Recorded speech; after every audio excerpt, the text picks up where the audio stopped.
Yo, what's up? This is Splendid Radio on Pharcyde TV with my co-host, Jeremy Scipio. What's going on, people? Man, beautiful thing, and a very special guest, Mr. JeCorey, Hawkins. What up, dope people? I'm JeCorey Hawkins. Nice to meet y'all. the comedian. Yeah, I had some issues with pronunciation, but he straightened me out. You know what I'm saying? Yeah. We had another conversation about some pronunciation of different people held in very high regard their names, and we're gonna get to that a little bit later because I was very confidently speaking as though I knew what I was talking about, and JeCorey and Jeremy corrected me. I'll say Yeah. Jeremy corrected me with facts. JeCorey probably knew that I wasn't saying it right, but yeah, I was like, man, that's wild. That's a wild way to describe it. I'm a wild boy. That's a matter of factly. With that being said, man, I'm very pleased to have you on the show. You know what I'm saying? I love to chop it up with comedians, and Jeremy. I like to see Jeremy interact with other comedians also because it's just you guys speak a language that I don't speak, but I find it kind of fascinating. But we're gonna hop into the hip hop part of the podcast right now. Did you ever think hip hop was gonna be as large as it is? For me, Yeah.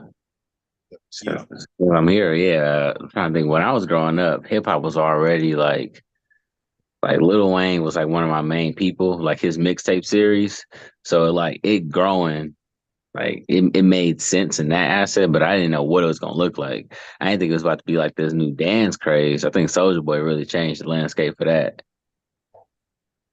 You make me feel old as mommy does, boy. No, I get it. Yeah, I'm only 30, so I But and you know what? It's interesting because to me, Little Wayne, I just know him as like when I think of Little Wayne, I think of this 14-year-old guy, on Baby's label that kind of developed into this rapper. And a lot of people love him. You know what I'm saying? So I can't take that, but I never really connected with him beyond him being like this younger guy.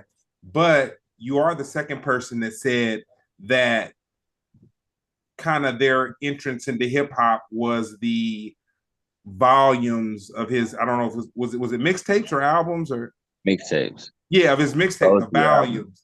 Yeah, that kind of like drew them in. Yeah, yeah, yeah, that's definitely a major part. Like when I started getting into music a little bit more on my own. And then as I got older, I had like friends that would introduce me to stuff. Like trying to think probably like around sophomore year, I got introduced to Big Sean and Kendrick and J. Cole. So that definitely changed the way I look at music. That's probably more like the music that I'm into nowadays. And then but yeah, I don't know. It makes sense that it's growing as much as it is. You know, people like 50 Cent and Kanye had some of the craziest runs and like albums. So it's like it makes sense. All Yeah, right. Lil Wayne. I mean, shoot. Actually, you got to put a year to that because there was I'd say by '07, '08, Lil Wayne was extremely hard to ignore. So, what year are you talking about? Let's see. So if I graduated in 2011, There I it is. probably, Wayne. Well, whenever, That's like the first Carter, whatever year that was. that's '04. Yep. So '04 is when I started to like listen to Wayne. And then I You was were eight like, I years was, old. yeah. So I was a Wayne fan. And then once he went into mixtape Wayne, so like '08 time, since I had already had a relationship with him and his music, when he went into that mode, it was like, shit, like this is now life for me. Each time the mixtapes got leaked, I was on it. uh, yeah, it was like I said. There was a point where Wayne was hard to ignore. Man. Um, He was on so everything. everything on every feature, like it just was impossible to ignore. I'd say I kind of avoided Wayne until like '07. The hype around Carter 3 was like it was one of the biggest albums. Everybody else was in the way, and that was going on. And it was the aftermath of. It's funny that you mentioned Kanye and 50 Cent, because it was probably the next big thing right after that. Right after they battled for records, and then boom, Yeah. boom, Wayne comes in, you know, a million records in a week. This might be an older one then for you. What do you feel like is the greatest rap battle that you witnessed? And when I say rap battle, I don't mean a beef. Rap battle, like two people going against each other. So it might not be your thing. I think the rap battle era was like, I would say like 2000 to 2005. You know what I mean? Like, Yeah. I was yeah, I really don't into think. rap beefs though. So I really appreciated Jay-Z and Nas's because I like, especially once I got to understand like how it really played out. And like after what Jay-Z dropped Takeover, Nas dropped Ether, and then whatever Jay-Z dropped after just didn't land. And it was like, What you're describing is a beef. It's so different that's not from a bad. rap battle. No, rap battle is two. I'm sorry. Something's funny about having to explain this. It's It's two crazy. rappers standing across from each other and going at it. Oh They're shit. not sending records at each other. It was Oh an yeah. era. You know what I'm saying? Snack DVD. You got it's a whole thing. But you know, I there know was what some you're talking famous. about now, but yeah, I'm definitely I wasn't hip to it at all. One of the most classic ones was J Mills versus Murder Mook. That was one of the most famous ones. You got Freeway versus uh dang, I can't think of his name right now. Freeway versus dang, what's his name? Cassidy. Freeway versus Cassidy. That Yeah. that probably kicked off the height of it because it was privately recorded, and that's what made Cassidy get a name for herself because Freeway was like the newest signee to the Rockefeller Records at the height, and they were just unbeatable. So then Freeway Cassidy was supposed to be like this new guy signed to like um, Swiss Beats, and he was like, "Yo, he just rapping." He was like, "Man, I put him against anybody," and this is the really covert part that nobody knows. Technology was different back then. The dude wanted to battle. Cassidy wanted to battle Jay Z. Jay Z was like, "Nah, you take my little homie, which is Freeway," and you know that was what it was. I ain't gonna spoil that one for you, but yeah. And then what's another good one? Yeah, you know Meek Mill. He came from that circuit. That was like that's another reason why he wasn't supposed to lose to Drake because he was like the Yeah, I real. remember that. Yeah. But you don't know any battle rappers if you had to name one. Nah, hell no. Like I know Cassidy, but like that's just because he was around when I was growing up. But like I wasn't really into battle rap. I feel like it's a couple YouTube ones that I remember, but the names I don't remember. Like I remember a couple of the bars, but it was like, yeah, the names I couldn't even tell you. I wasn't too much into it. Yeah, some of the famous ones uh you got Jay Z DMX. That's a famous one that's on YouTube somewhere. You got you got I say one of the most classic ones ever is Big L and Jay Z. That one too. Because Big L is like the guy who never he's like the he's like the precursor to Cameron and Mace. That was like a Harlem thing. So yeah. 50, Anyway, 50 Cent too. Because Big L had that style of rap that 50 Cent had where he would kind of like dish you, like, but not, but in a battle, Big L would make songs, but he would dish you in like a not, no gunplay or nothing like that, but just, he would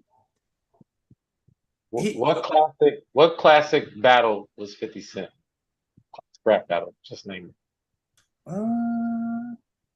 I Okay. don't Okay. has he had any? Exactly my point. I don't know why you brought this man up in this conversation. No, I brought him up because no. Oh, you say I, it's similar. Oh, no, precursor. no, I brought him up because Big L, 50 Cent would rap about, stealing from you and just doing all kind of wild stuff or whatever. And Yeah. Big L would also rap about doing wild stuff too. Oh, okay. I thought I'm you were talking about saying from like he. Oh, you say I thought you said like he bad like. No. They I'm both sorry. talked about wild I'm stuff. already, I'm already in trouble for talking about 50 Cent, so I'm gonna stop.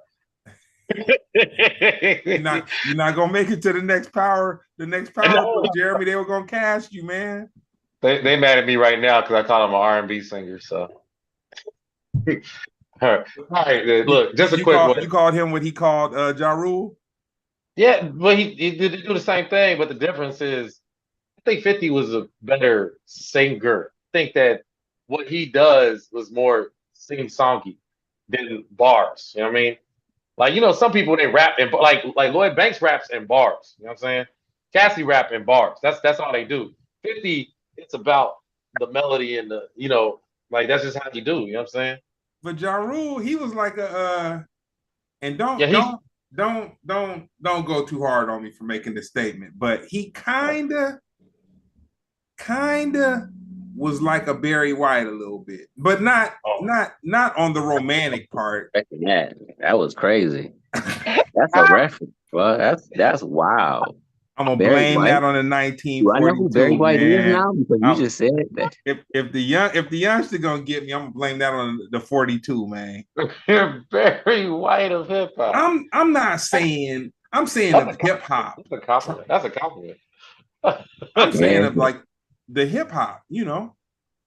Yeah. Baby, those lips, those eyes, love the way you look at me, baby. I can see Yeah. it. I can't deny. It's just it's that 30 to 53-year-old disconnect. That's all that is.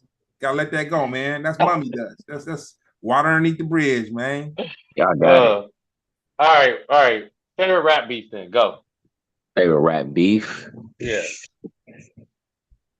Well, I really did enjoy this Kendrick and Drake one. Because I really enjoyed like it was some good songs back and forth. But before that one, I had to say my favorite. The actually Game versus G Unit was my favorite Where's for a Jim? while. That was good. That was good. He wouldn't let up. You talking Yeah, about 300 bars and running? yeah. Yeah, I was he like, was. this nigga really hate them, and No, he made a hey, whole like DVD about it. Like he really didn't like these people. Yeah, hey, yeah. man. Let me say this to you, man. In one breath, I want to say 50 would never mess with him again. I think them dudes might come out with an album, man. I said it. Oh, I said it. You. We gonna document this moment by me saying it.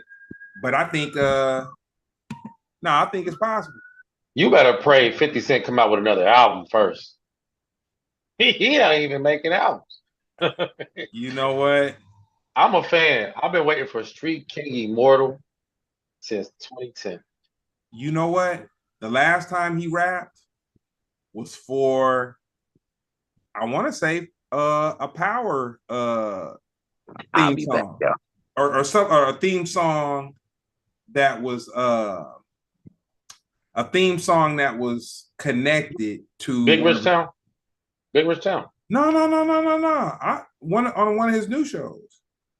Oh, okay. Yeah, a new song. Okay. Yeah, one I of know his he I know he was on Nas's album, came out last year too. okay. The Magic 2. He was on that. But it wasn't good. They for, for real, I think he felt uncomfortable. He just like he kind of just said a couple of lines and then he went to talking on the end of the record.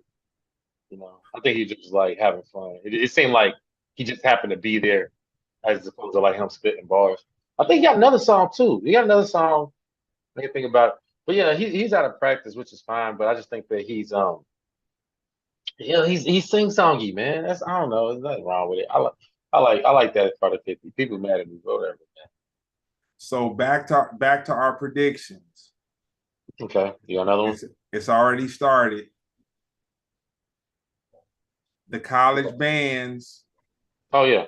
you know, you know how many different versions of a particular song these college bands are playing, right?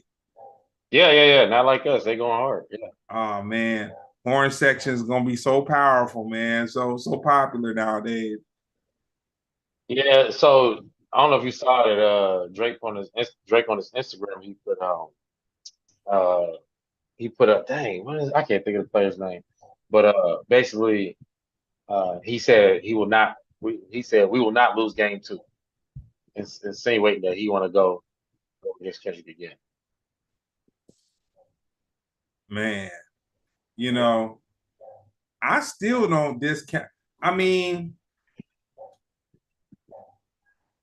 Kendrick did call him the P word,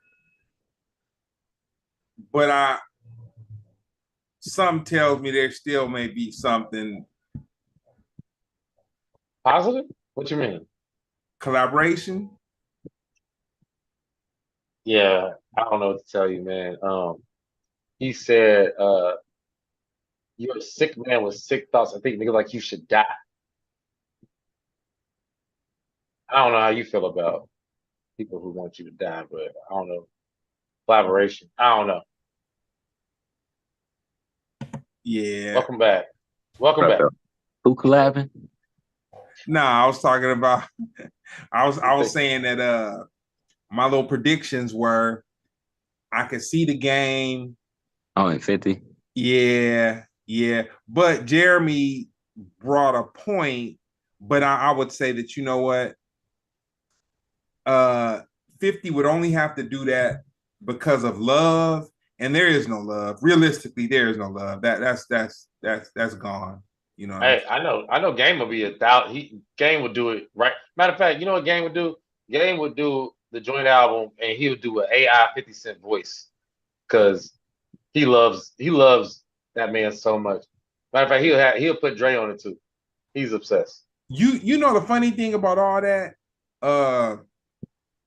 everybody wanted to go so hard on Young Buck because he called. I don't know if you heard the phone conversation, but 50 had paid his taxes off a couple times and done some stuff or whatever. And Young Buck called 50 and he was crying on the phone. He's like, man, people just go through things, man. I'm sorry, man. I didn't mean to, and all this kind of stuff and whatever.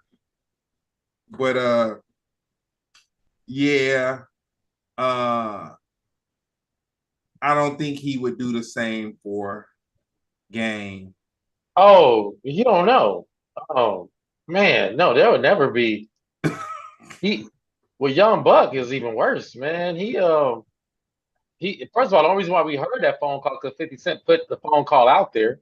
He was crying to him, asking him for money, and the reason why is because he wouldn't let him out of his contract that he never finished back in the day. But I think he just bought him out of it, and he put out there that Young Buck was sleeping with transgenders. He said he ain't got no home. He's living with transgender. And then the worst thing was that Young Buck was at the grocery store, and some dude was like, "Hey," he started recording him. He was like, "Hey, Young Buck out here with transgenders, right?" So dude like got in his face, like, "Yo, get out of my face, bro, blah blah blah." The dude got in his face. He said, "Nah, I'll do what the hell I want." He said, "50 sent me." This dude's crazy. But yeah, man, 50's not a good friend. I don't know if you know that. He's not a good person. No. He's not a good person. No. Not a good. He's not a good person to people who have done stuff to him, man. He's really not a good person. No, he's really not though. I think it could be because, dude, you think he's a great person? Me and Brown have this conversation a couple times a week. I move from a place of love in my heart. There's pluses and minuses to that. He moves from a place of kind of just expecting not the total work, not the. Yeah, he probably moves from a place of you're a slime ball unless you prove yourself otherwise or whatever. Where me, I kind of had that little bit of hope. Like I'm just like, nah, why would somebody? Because the way my mind is wired, I think, why would somebody do that when somebody does something way out? Like, why would they do it? Like, what could they get out of it? But he looks at it like, I guess he more or less expects for people to just do the craziest stuff because it still blows my mind. People that have done things to people that have helped them, and I'm just kind of like, why would a person like with all the people you could treat crazy? Why would you treat somebody crazy who has done things to help you? But I guess that's the $1 million question. Nah, 50 Yeah, Cent still the same person though. he pretty bad, bro. Like Are you sure? He bullies Ja Rule to this day. They could have been stopped beefing. Wasn't it a story about like him buying like all the tickets like to a Ja Rule concert so that it could be Yeah, the empty? front row. Yeah, to make the front Like, row empty. Yeah, for a couple rows. you got to think about that. You don't just do that on like a random Tuesday. Mhm. Yeah, Yeah. he's quoted as saying, and I mean, I can understand it as a tactic, but it still makes you a bad person. He says if he feels like you're wavering, whether if your friendship's wavering, he will push you to be an enemy. That way, he knows who you are. Um, his situation with Floyd Mayweather. I mean, that's probably almost, you know, he put his business out there, man, and then he told the world he can't read. Man. He did the what's it, the ASL challenge. He said if you could read a Harry Potter book, and That was cold. That yeah, was man, cold, man. it's really weird. Yeah, 50. I mean, he like I said, I wouldn't use him as a reference for a nice person. I just wouldn't. Like he leans gratefully into you should get away from him. Like he likes that. He likes that energy. Like he starts fights. That's your guy. But yeah, that's your favorite beef. Oh JeCorey, yeah, Yeah. yeah. your favorite hip hop movie.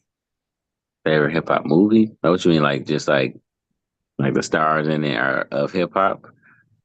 Uh, I think my favorite one, low key, might be State Property too. I had to think about all the hip hop movies that I just really enjoyed. Okay. Hey, Good. that Good. was a funny movie, dude. All the State Property, dude. State Property 1. Nori, dude, let me tell you something, man. A Pollo Loco. Yeah, I like Nori and what he brings to the podcasting world, but he's a funny guy, man. He Like he funny as was hell. even in Paid in Full, even the role he had in Paid in Full, man. I feel acting could have been his third calling, for real. Hmm. Definitely. Yeah. I mean, even his music has some funnier elements to it. So yeah, I can definitely see that. You might be an actor.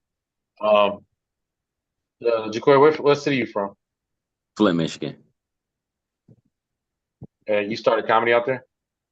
Yeah, yeah, yeah. So, started comedy October 26th, day before my birthday. Uh, One of my friends, she puts on shows out here, and she let me get on one. It's a longer backstory to it, but that's the basic gist. So yeah, started in Flint. Second show was an open mic in Detroit. I got heckled. Hmm. So I want to spin the record back because you said you're from Flint, Michigan. You're drinking bottled water. Everywhere I go. Everyone that doesn't know, there was a huge scandal that went on with the water and the did the mayor that went to end up going to jail, did he have something to do with Flint, or that was just something totally different? It was the governor. Nobody went to jail. Everybody got away with it.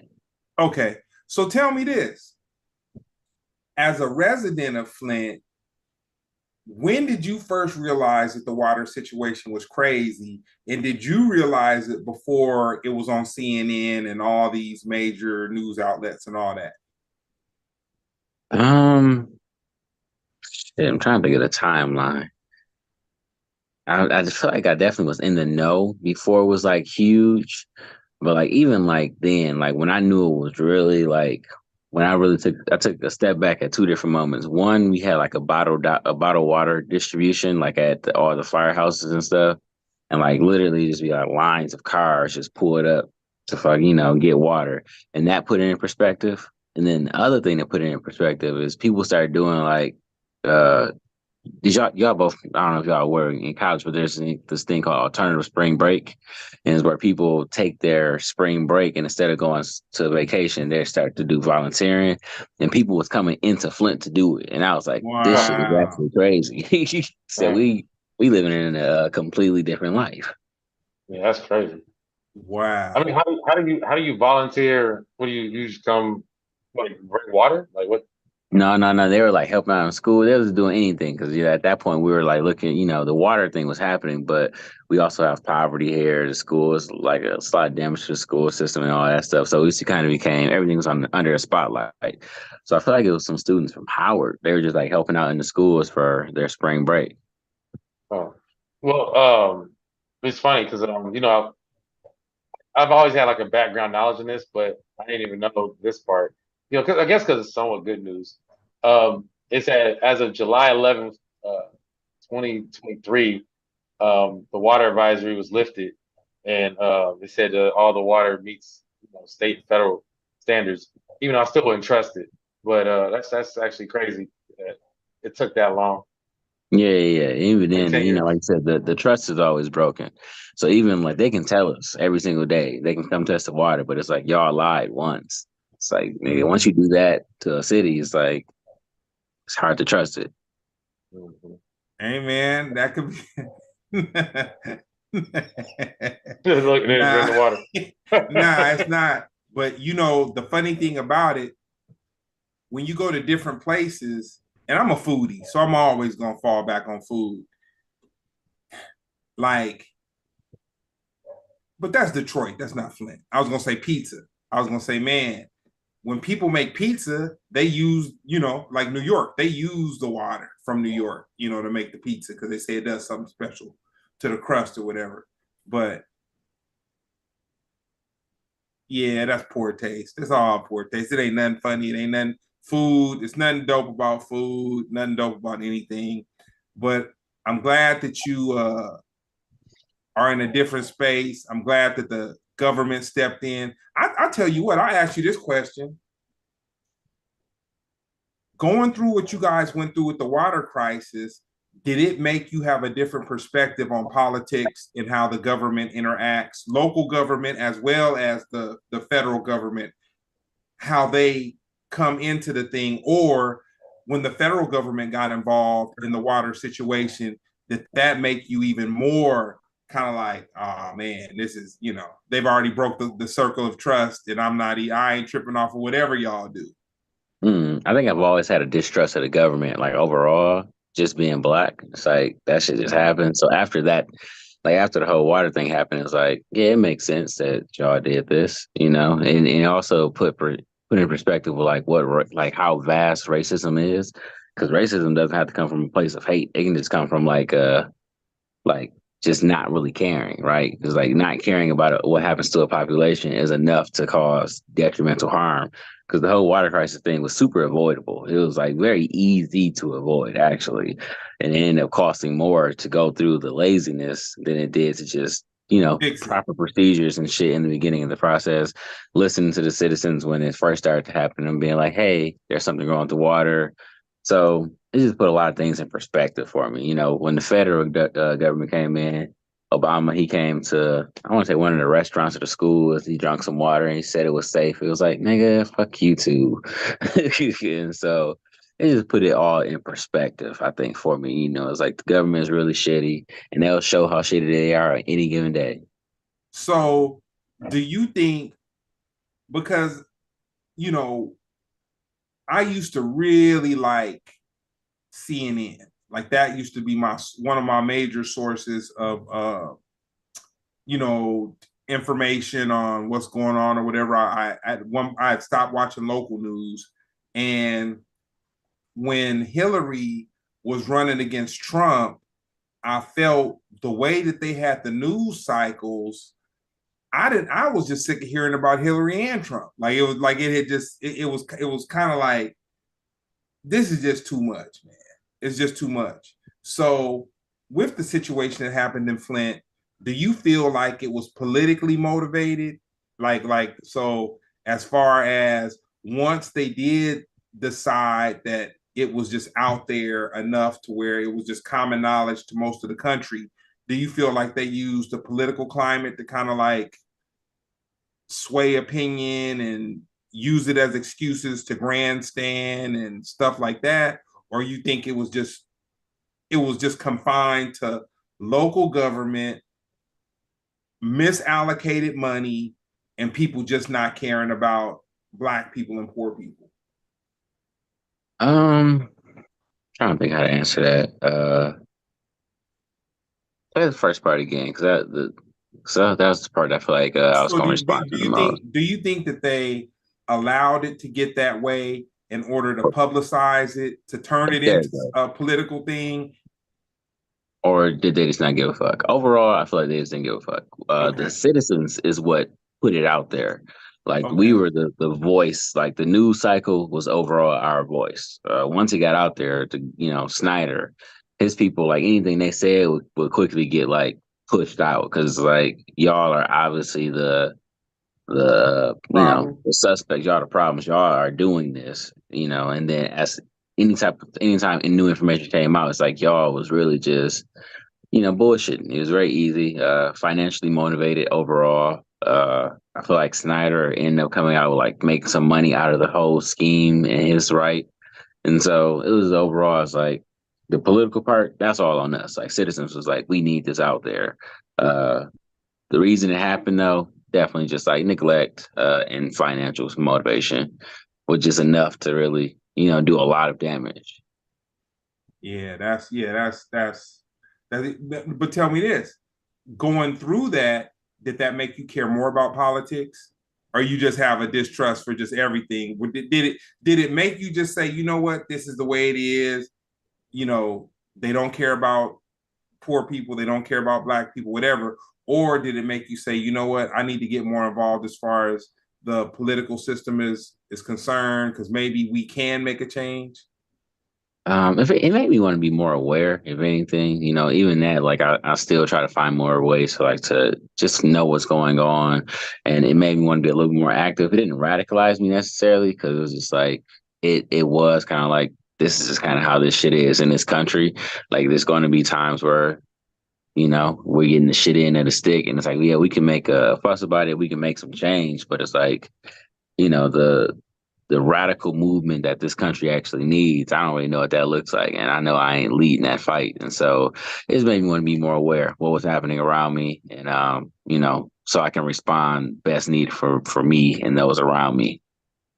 So I'm gonna kind of jump around. Jeremy has a list of questions and kind of like what we go over when we talk to people. But speaking on this, which I wasn't aware that you were from Flint, not at all, but it kind of has me, it kind of touched me in a way.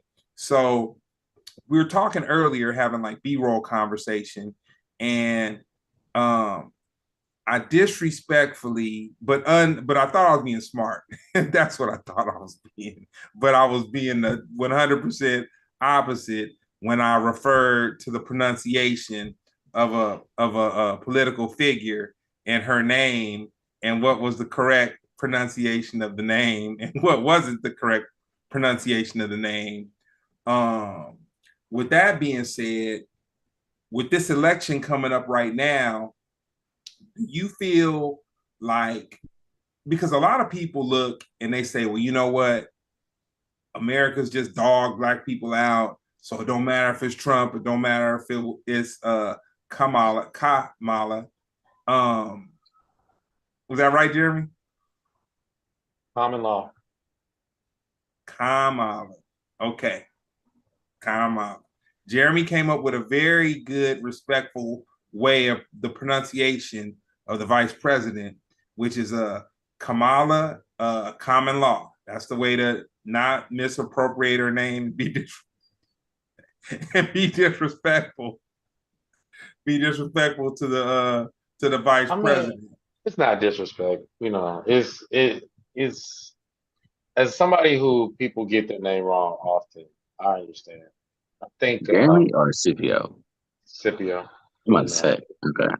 yeah, especially people who I'll say Scipio to them, they'll say Scipio back. They don't see it spelled, and then they go Scipio. And then you get the weirdos that will look me dead in my eye and say, "Oh, Scipio." Like, what happened to your mouth? What did you just do? What did you do? And they're like, "Hey, Scipio." Like, why would you think that's going to be the correct way? And you just spit on me as you saying a name. SCI is always see, and they, it's like scissors in science. I've never heard anybody mispronounce science. Never, not one time. But my last name's the hardest name on the planet. It's fine. It's not disrespect. Totally understand. The thing with uh, Kamala is the fact that she has been the vice president all this time, and we didn't hear any, pronunciation, no fixing, and whatever. Maybe she did it, but I think we need to have a little forgiveness for everybody when it comes to because it's a distracting thing. You have to spend. I watched the whole debate online, on a news show happen because you know people were saying Kamala, and it's like no, it's Kamala, Kamala, Kamala, and then next they're like, one white lady said, "I'll pronounce her name any way I want to." And I was like, well, that's just disrespectful. Which it is. That is disrespectful to He say went too that. far. Yeah, but once again, I think we need to focus on the policies rather than. Real quick, Jeremy, Yeah. before we go to policies, JeCorey. I got that. I got it right that time. Nah, JeCorey. Do you feel that with what Trump is bringing to the country and what Kamala is bringing to the country, do you feel? Was I right, Jeremy? Was I wrong? It don't matter. Oh man, This is what I don't want to do. I don't want to focus on this. That was all I was going to say. Finish your. no, because I want to ask this question though. But I want to ask this. Yeah, that's the question. That's the question. Okay. Do you feel like whatever the vice president running for president right now, do you think Jeremy done got me gun shy? Do you think who she is compared to who Donald Trump is? Like, who would you feel better? Let's just say this: both of them are not perfect people, not perfect. And I know Jeremy's going to go back and he's going to say, "Well, let's just go to agenda," because at the end of the day, that's the part. But do you subscribe to the thought that I've seen a lot of black people, dude, and they're like, you know what? America's whack. They don't like black people, whatever. We might as well be down with Trump. You know what I'm saying? Now, when people say that, I don't debate it because I just feel like it's not for me to debate politics with anybody and what they or how they feel or whatever. Especially with these two candidates. But this is what I'll say. Trump said in a speech, and I'm positive he said this because I rewind the YouTube thing back and I listened to him say it like 4 times in a row. He said, "I'm not a Christian, and after you vote for me, you'll never have to vote." I'm paraphrasing. "You'll never have to vote for me again, or you'll never have to worry about voting again," or something like that. And the craziest thing about that is people are still they're still rocking with that, knowing what his character is. What do you feel about that? I think people gonna rock with Trump no matter what. Like that's like I think he said it when he was going through the first campaign, like he can go out on like some street and shoot somebody and like not lose a supporter. And, like overall, it's very accurate. He's shown that. He led a whole riot and people was like, cool. Let's just, go about our day. As far as like them as candidates, definitely like neither one is perfect. I think before we even like get to like of course like the nitty gritty of like policy and all that stuff, I think the aura that Trump brings is like quite dangerous. Like I feel like I heard it described as it's like almost a retaliation to what Obama brought with being a black figurehead and making black people feel good about themselves for a few years, and then Trump was like, it's like the total opposite. It's like this is now the white man's turn to feel good about themselves, and they come in very dangerous. And they come in dangerous with like now they got like the presidential backing to their hate. Project 2025. That is some scary stuff. very scary. But then past that though, like policy wise, I don't know. I feel like Trump's I feel like his tax system, like some of the things he put into play, have not been very favorable to the non-rich. The Supreme Court justices he put in have been extremely conservative and just stripping away random rights that just don't, they're not negatively impacting anybody. Um, his the people he had in charge last time around, the Secretary of Education, Department, the head of education. I worked in education during the time she was in. It was just like you really She making was the life a little more worst. difficult for us, and so Wait, what'd I you do? don't know. Just the funding. It was a very. I worked with Gear Up. It was a pre-college program. It was a 7-year grant program. We worked with students from like their going into high school up until the first year of college. And so, just providing them different services, different, showing them different, what's the word, like community or just like showing them things outside of the city, taking them on different trips, college tours and things of the nature. And so that's the area that I was working in during the Trump era of things too. And so, um, yeah, I feel like Trump, he just, I don't think he's a great person to lead the country. I'm not saying Kamala is like going to be the best candidate. I don't know. I don't think you should stand like be just a huge fan and don't see any wrongs to any candidates because like that would be wrong. But also, who do I think will least like like if we cooked as a country, who's going to cook us on 350 and who's going to broil us? I think at least we got a good 350 with Kamala.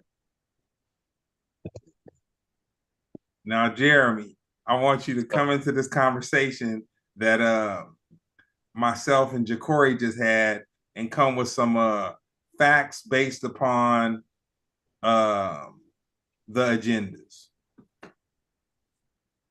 Let me just say random facts. Yes. Like, what He's that Rain Man and shit real quick. Nah, because Jeremy was like, it just needs to be policy. Like if and it kind of scared me when he said, I mean, he's right. He's absolutely right. But it Yeah. kind of scared me because I was like, well, man, what if Trump has something like if Trump has 17 things wrong? What if he has one thing right about policy and then you're weighing, but it is about the policy. So with you doing the research that you've done, Jeremy, policy for policy, how do you feel that Kamala and Trump are standing up as far as policy is concerned? Well, the fun part is you do the research. Y'all got to do the research. I just laid it out there, but I understand the nature of your question. I'll just say that Trump has a lot of backing up to do. He's really quick on the draw of saying things, and a lot of his policies are based on like undoing anything that has been done.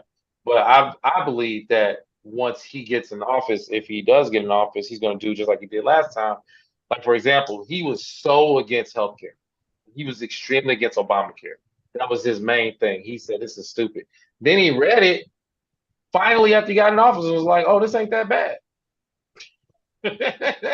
And then he only changed like two things, and then he tried to call it Trump care. Like, you know what I'm saying? So, you know, Trump is he's like a professional wrestler where he's more about the act.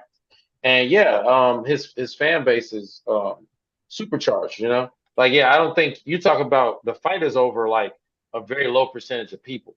Because even when he became president, they like to, of course, they like to show all the black people on the news and have I'm gonna say it, the coon people right behind him, like, yeah, that's my guy and all that. But at the end of the day, he got 8% of the black vote. 8%.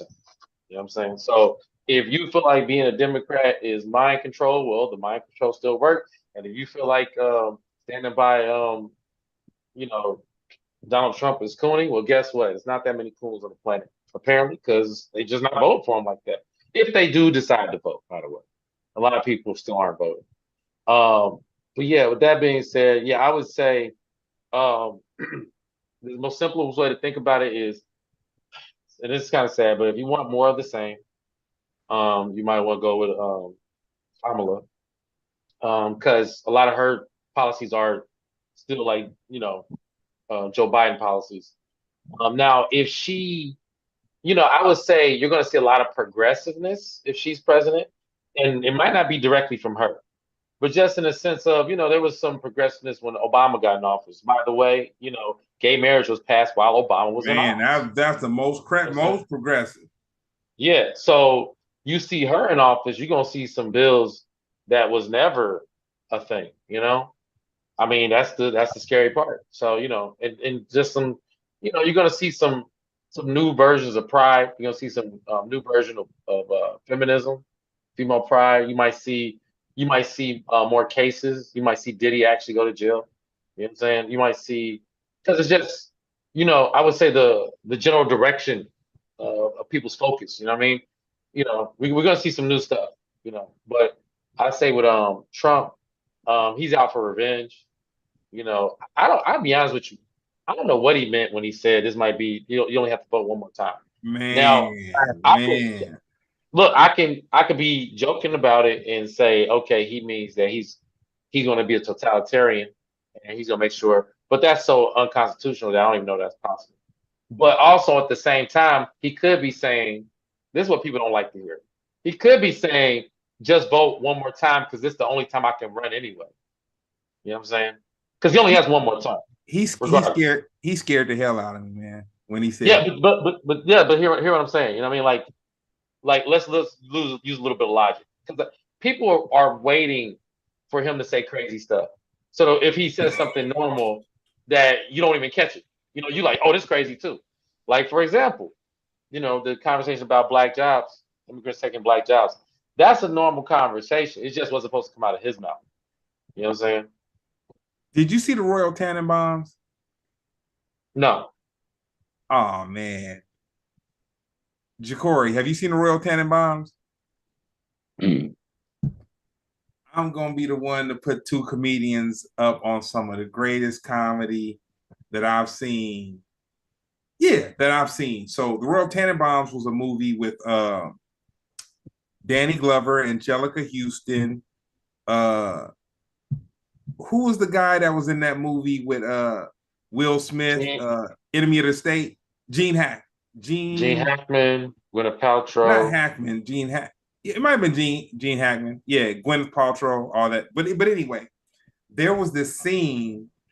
So basically, Angelica Houston was Gene Hackman's ex-wife. Gene Hackman was just like a slime ball. He was just like a dude. He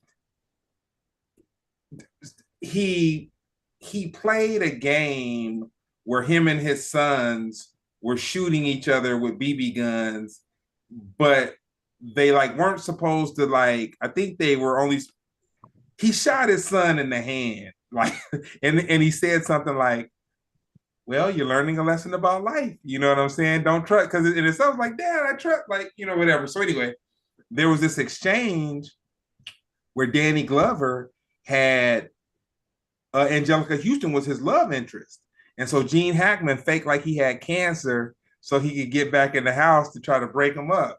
And so Angelica Houston didn't want to let him back in the house, but then the grandkids and everybody was like, oh man, he's got cancer. He's only has so much time to live, whatever.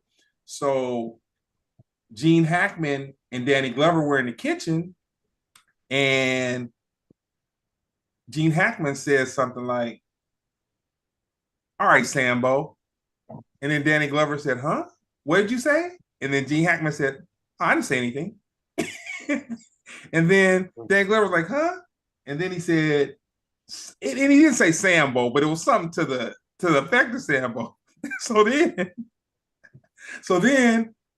when he tells Danny Glover, no, I didn't say that. You're wrong.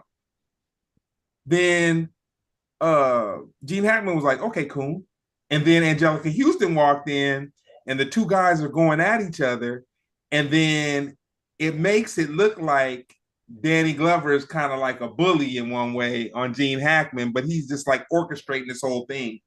But I feel the same way about Trump. It's like Trump doesn't say the N-word with the hard ER. He probably doesn't say publicly at all, but everything he says lets you know that that's what he's saying. But he'll just make you think that he didn't say it. And it's just the craziest thing. But I say all that to say, I'm rocking with DL Hughley. He's a dangerous person. And I personally feel he's dangerous because when he could have done something to help Mike Pence, which was his vice president, he kind of was like, if you ain't rocking with me, you know, I'm Yeah, you talking? Are you talking about specifically? You talking about after you passed and he didn't like honor him or whatever? No, I'm talking about Mike Pence. No, I'm talking about Mike Pence. Yeah, I remember. Like, he dead? He's not dead. Jeremy think about the wrong No, person. sorry, you're right. I'm thinking of. Jeremy had one of my moments. The energy of me jumped into him for John a hot McCain. sec. But no, what do you mean by helping him? At the riot? No, when the thing went down, at the riot, when the thing went down at the riot, they was talking about we gonna hang Mike Pence. We need to hang Mike Pence. Like all the people was riled up, and that's when they really tried to get Trump to like call off your hounds. You know what I'm saying? And he was like, he was like, I'm not gonna do that. Yeah, I mean, look, man, he is about the show. Dangerous. Yeah, he's like I said, it's like wrestling, man. He is really good at it. But you know, I think like I said, I really do think it's a good time to educate ourselves because, you know, just like Trump had to be focused on this election, we should be focused on the next one and the one after that. You know what I'm saying? Especially black people. Because you know, at this point we know that, you know, there's a lot of incentives. Like even Dr. Umar was saying we need to hold the black vote, you know, but what does that look like? You know, you can't just hold it and I mean, you can only leverage so much. I think education, getting somebody who's like from where we're from, you know, getting them in office and getting some money behind, you know, our movements, you know, like actual money. You know, I suggest something like Bitcoin because, you know, it's crazy how Bitcoin's not based on anything, Dogecoin not based on anything, but, you know, black dollar could actually be based on like, you know, stuff, you know. I just think that, you know, because a lot of people are talking about what they're going to do for us. And, you know, Kamala said the same thing that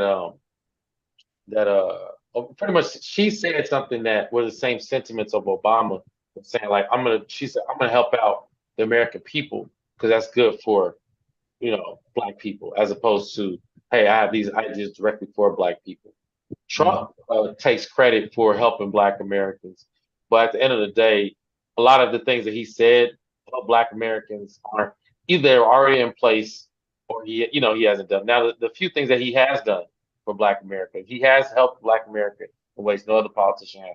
He got Kodak Black and Lil Wayne out of jail. He did get Lil Wayne out of jail. He really did. Jail. He did that with his power, his presidential power.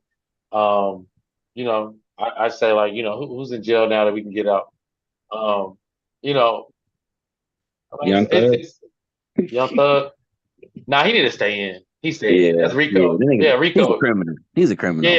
Yeah, a mastermind, bro. You Rico cases is way bigger. I can understand if, you know, you just on your third strike or something, but like if you broke into a car 3 times, you know what I mean? Like, yeah, you don't, you know, maybe you just really needed the money, but you know, he's a criminal.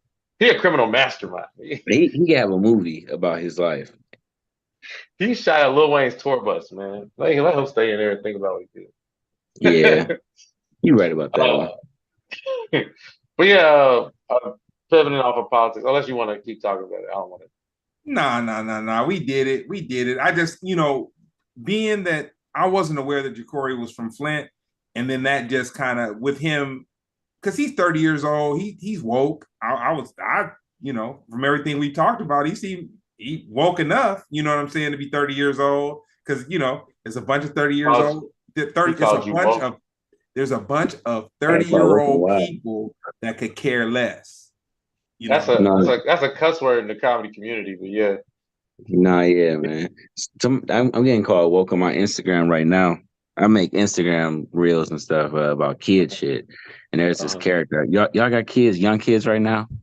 No, no. No, this is a white woman. Her name is Miss Rachel.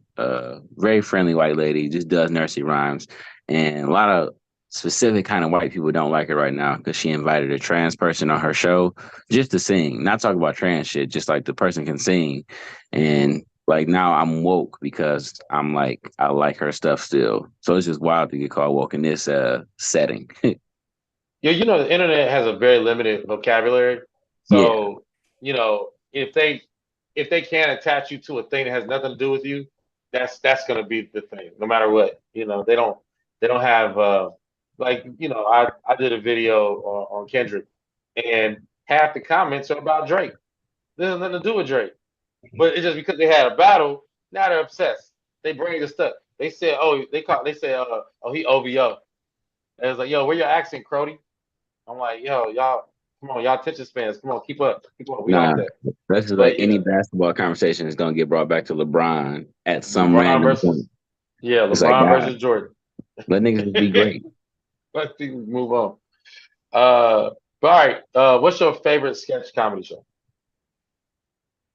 Chappelle show. Sketch show. Yeah, yeah. Because I was like when it was like came on TV, like I was watching it, and then after he fucking left, like I had the DVDs, and it's like that. It was just yeah, it was something for me. I got a question for you about that. The Chappelle show was funny. If you had to make a pie that had 100% of the pie, how much would you carve out of that pie for Charlie Murphy's stories about Rick James and Prince? Shit. Rick James, Prince. Was it another one that was on too? Well, and stories about his brother. I feel like, but what? Those are The like the True main Hollywood stories. stories. Those are two. Those are the two. Yeah, The I don't True know. Hollywood Probably like stories. Yeah. yeah. I had to give that because it was only two of them, but still like good 30, 30 to 40. Depending on the day. Because like I would have to like. There's a lot of other classics outside of that moment, but those have some of the most quotables for sure. Yeah, during that time, Dave Chappelle couldn't run away from being called Rick James. That's Yeah, yeah. I think Prince actually like released an album with the Dave Chappelle as Prince as the cover or some shit like that. Yeah, he did years later, like Yeah. closer to his death. But yeah, he did. Yeah, But that's still, that crazy. just shows the impact of like the Prince would do some shit like that for that moment. Mhm. So when we talked about your first time on stage, you said you got heckled. Second time and third. Second, first, second, and Yeah. third. No, just second and third. First time was really nice. People were nice to me. What was it like to get heckled? Um, I don't know. It was weird. Second time was at it was like a very low attendance, like I don't know if it was an open mic or a show. More open mic than anything. Probably like 10, 15 people in the venue, including the workers. And it was some random drunk nigga who just didn't like my stuff. And he started yelling out. But it's like I've always like I roast people. Like, I can do that too. And so it's just like after he started to butt in, I started to lock in on him. And it was like it didn't make me feel nervous, but it was like, all right, maybe these jokes aren't as good as I thought. But also, it was like, y'all just can't pick on me just because my set material don't work, don't mean I'm not funny.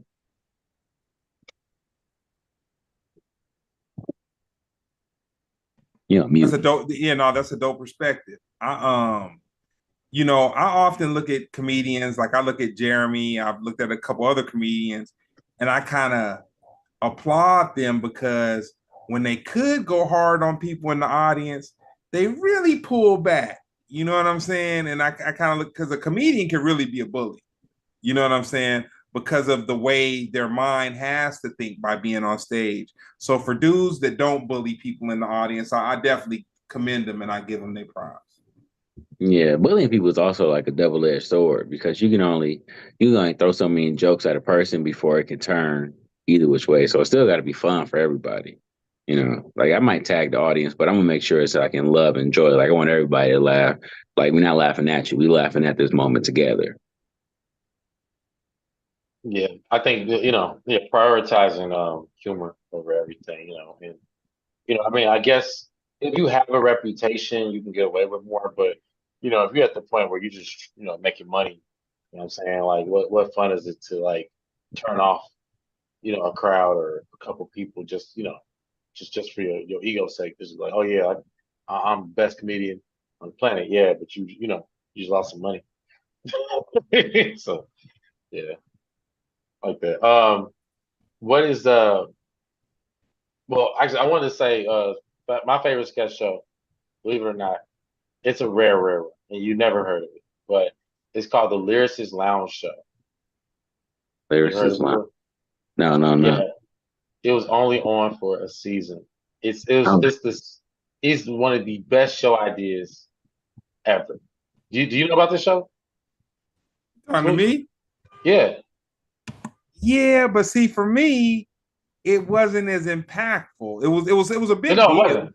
It wasn't. It was my Yeah, favorite. I didn't say best. I said favorite. Difference. Yeah, difference. Yeah, best as it wouldn't rank at all. No way. But my favorite because it combined like they made rap sketches. That's what they did. They did it good.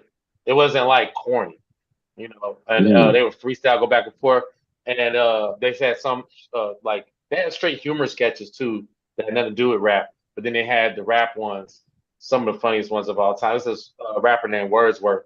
I don't know where he's at, but yo, if I met him, I'd be like, yo, you the greatest. Um, and at the end of the episode, they'll just let people freestyle. Like Snoop Dogg was on there, Erica Badu ripped it. And some of my homeboys actually wrote on the show. I grew up watching it, but now I know the people who wrote the show, so I think it's dope. But if you get a chance, check it out. It's literally like my favorite sketch show. Like seriously, if I had $1 million, I would recreate it on purpose right now. that's real. What's the greatest TV show of all time? Shit. It's a If you big need a question. direction, we could say. If you want a direction, we could say sitcom. Sitcom, greatest sitcom. Yeah. I think for me, I go with Fresh Prince. Best friends. Yeah, like I remember downloading the entire series once I finally got a laptop and just watching it, like just binging it. That's probably like the first thing I ever truly binged. And it was just like watching it, like I know the first episode intro song because I watched all of it so much. So for me, that's the GOAT. Yeah, yeah. I was thinking about it, and I have to give it to. Oh, my favorite is Martin. But yeah. Fresh Prince just checks all the boxes. I think that's what made it the greatest. But obviously, it's up for debate. What's yours?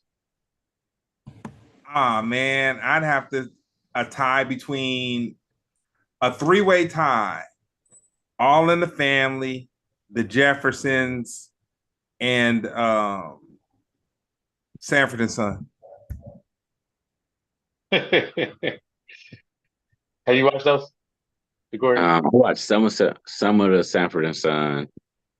And that's probably it. Ah, you gotta That's watch the Jeffersons and All in the Family. And All in the Family was because it was funny, and and the guy racist. that played Archie Bunker, he was just like the biggest racist, but he was lovable. The way they did it, and then they had George Jefferson as the neighbor, and it was more laughable because the guy who was like the bigot, he was truly ignorant. Like he was ignorant, like he was. I don't want to say a dummy, but he was kind of like none of his points for being a racist were like valid. Like everything that he thought validated him being a racist was like a misconception, and that was like the comedic part to me. I heard he wasn't even acting. But shout out to Norman Lear. I mean, every one of those is a Norman Lear original. So shout out. No, he was acting. He was acting because he played in The Heat of the Night, and he said it disgusted him to play that role. Yeah, that's what he's supposed to say. No, that's what I was supposed to say. That's like, never mind. I ain't gonna say that. I'm looking at myself. But yeah. I think the greatest. If I had to, the greatest sitcom of all time to me has to be Fresh Prince. And it's up Fresh for debate. Prince? I would say honestly, if there was a debate, a global debate, I would say it would be between Cosby's and Fresh Prince. But in my personal side, it's Fresh Prince. I'm an old man. Yeah, I mean let's keep it real. And I'll bring you back JeCorey's down up to there earth. like, yeah, he is. Yeah, I'll bring you back down to earth. The quality of All in the Family was really poor. Like it was a poor production. No, don't take it the wrong way. And Sanford and Son too, actually. These are poor productions. They're really, really bad productions. Shame on you, Jeremy, and shame on you, JeCorey, for laughing. I mean, if you go watch it, you probably watch it every night. But if you just pay attention as a production, like just as a production, right? Like it's funny. Like Sanford and Son's funny. Dude, this was the 70s, man. Come on, man. And they can produce better. We talk about all time, man. I mean, everything counts. All the beans, all the marbles, man. Like, Fresh Prince ain't my favorite, but just overall, to me, because there's boxes that it checks every box. It checks every box. There's certain things that like I like Family Matters. I probably like Family Matters more personally, but it wasn't a well written show. Like it got really silly and goofy, and it didn't even end right. It didn't even have a good ending. Like the show was all over the place. But Fresh Prince to me is all time. And you know why this moment is so in time right now is so special to me? Mm-hmm. Because I think that both of you are going to have this conversation with a more accomplished with someone that you would look up to in the comedy space, and they'll probably be able to articulate this better to you than I can articulate it to you, and it'll make you spin the record back, and you'll probably say, "Dang, you know what, Greg? He was on to something when he said that." You know what I'm saying? I mean, it just be two old niggas that's wrong. That's it. Okay. They do the same thing. Facebook. All right, cancel culture. It's not real. Do you think cancel culture is fair, or do you think everybody deserves the freedom to just do their thing, and some people gonna like it, some people not gonna like it? I think that's what happens, and like I don't. It's not too many people who've been like truly canceled, in my opinion. I feel like unless you do something like Jonathan Majors, he's canceled for now. For sure. But that's just due to the court case. That's not even necessarily being canceled. That's like, I feel like when I think of cancel culture, I think of like the people, right? He got blackballed because he hurt a white woman. You can't do that as a big black guy. It's just, that's been the rule in America since day one. Even when she chasing you down the street, you trying to get away from her saying, yeah, no. Absolutely. He is a nigga. She is not. It's just that's the privilege that she has. Who cares if she was wrong? She got hurt. He did it, and so then they said that he was calling her and harassing her. That was enough to get him like marked down in the white eye. But even that, I don't feel like it's going to last forever. He's going to take this hit now, but he'll come back. But when I think of cancel culture, I think of like when people. Like comedians, they always talk about, cancel culture and like not being able to say certain things. It's like everybody's not going to like what you say, but also it's like you're going to have a lot of fans who's going to like what you say. So I don't feel like it's that. I don't think it's that deep for me overall. Okay.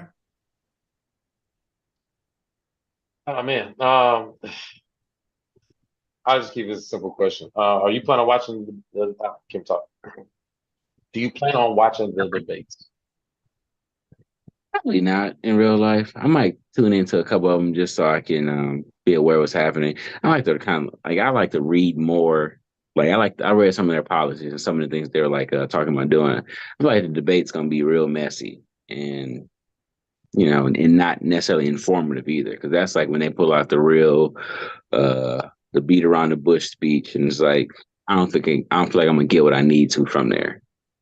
I was gonna say, go ahead.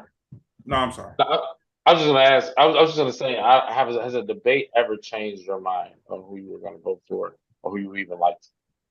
Nah, like I guess like in the earlier, like when it was like before Biden won the elect, and like it was like we had a selection for Democrats.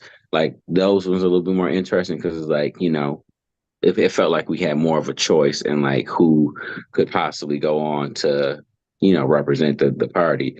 But when it comes to like the Democrat versus the Republican, nah, nothing can really make me vote for Trump. Honestly, like he would have to do some wild shit for me to be like, oh man, this nigga know what he's talking about. So nothing in this point is going to make me sway. Trump. Oh, I just in. It says Trump is about to release reparations to make sure every bald nigga with a beard gets $20,000. I'm telling you here, $20,000. Day one, he'd be like, I was just kidding, my niggas.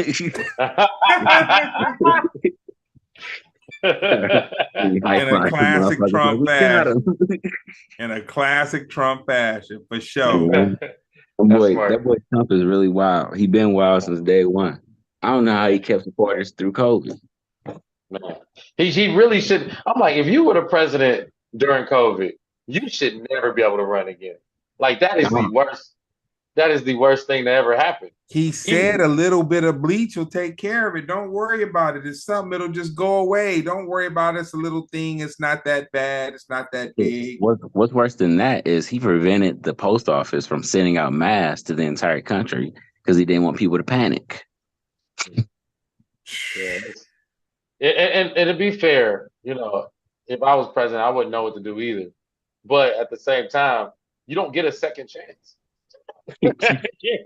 Yeah. And then when he lost, he did a riot. And like, so why do we want this again, guys? Why do we want any of this back around? Man. Yeah. Well, we got two more for you. What would your biopic be called? Well, my what? My biography? What? Yeah, I think if I named it today, let's see, it would either be From Flint, and I say that because anytime I go on stage, no matter where I'm at, like people say any introduction, like that's all I give. It's like From Flint. It's like I don't really too much care about any of the other accolades, just because like that shit don't matter when I'm about to go on stage. It's like either be funny or don't.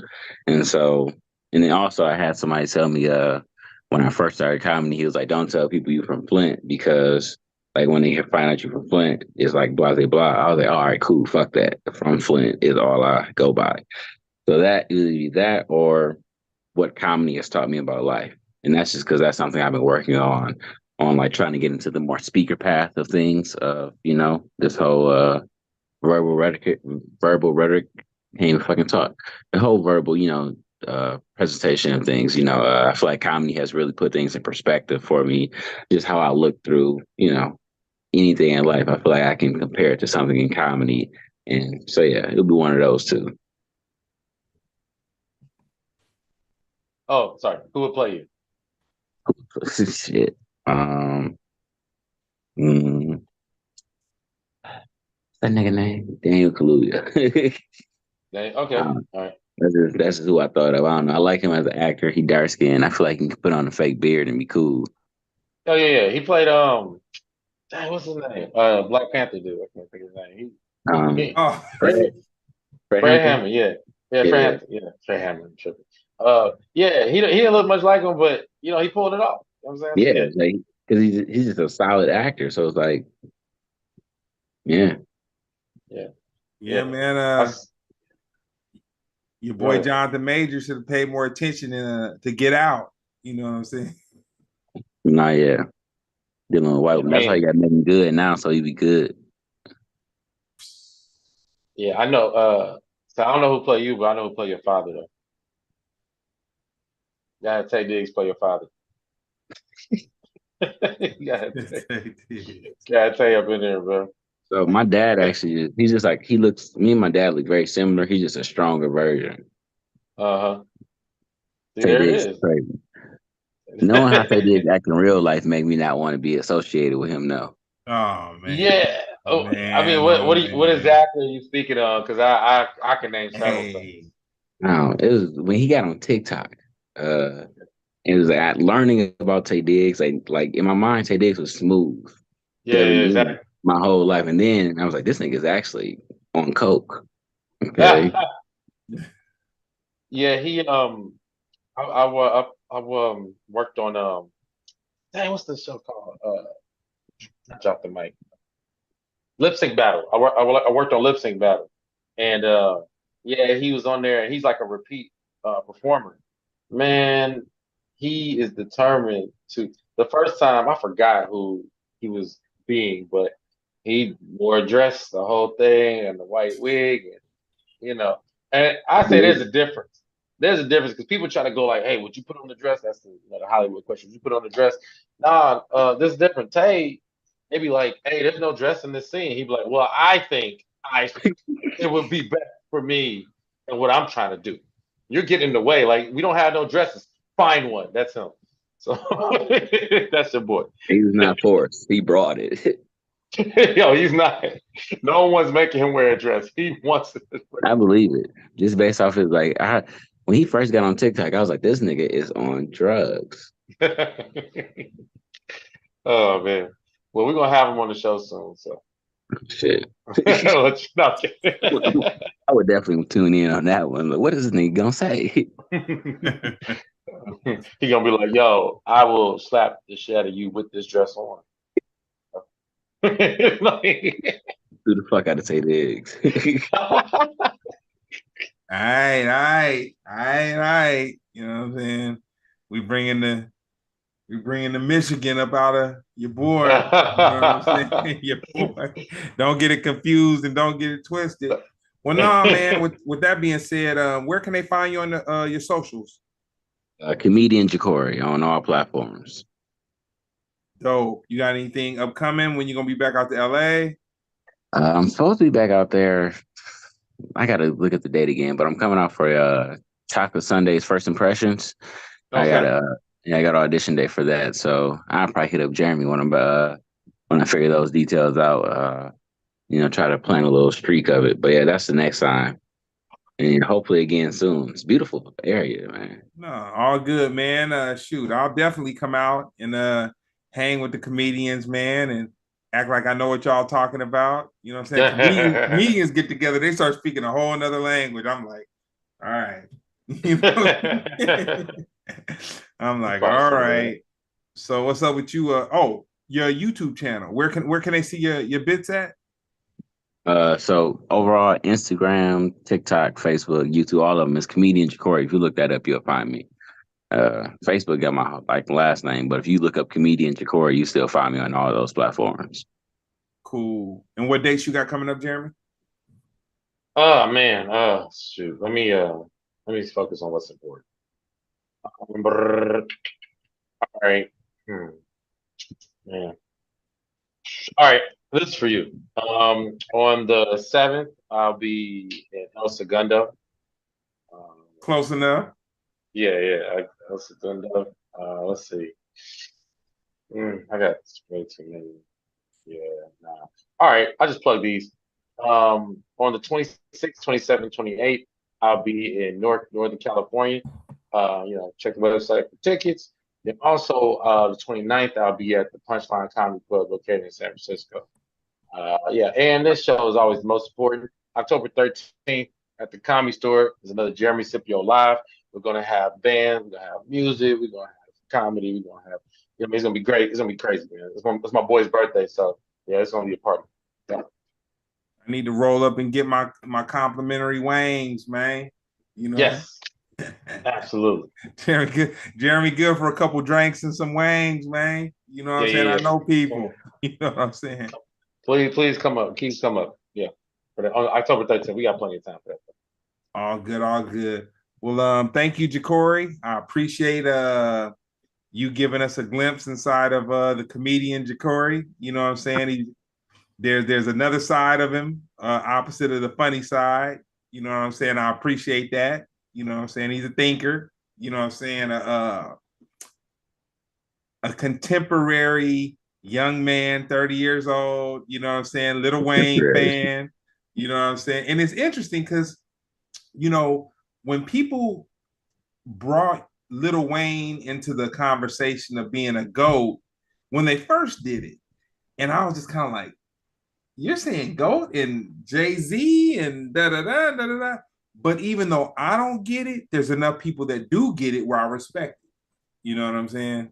It's not everything's not for me to, you know. Well, he's spoken into existence. That's one of those for sure because it came from Jay-Z saying best rapper alive at the end of Dirt Off Your Shoulders.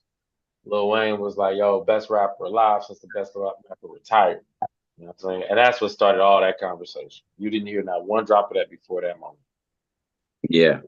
And So nobody he's is talented. So yeah. Yeah. JeCorey said that with a little on it. He said that with a little, you got to put a little respect on Wayne's name with that. You know what I'm saying? Yeah. Ain't nobody As a matter of fact, he stopped saying it in 09 because I remember he said I gotta stop saying that because he said I got artists now. He said that's literally what he said. He was like, I got artists now, so I can't say it no more. I mean, yeah. Now, with that being said, this has been another episode of Splendid Radio on Pharcyde TV. The 42 didn't have me too off the chain. It was, it was a cool thing all around. So I will get back with you two gentlemen. Thank you for your time. Peace. Appreciate it.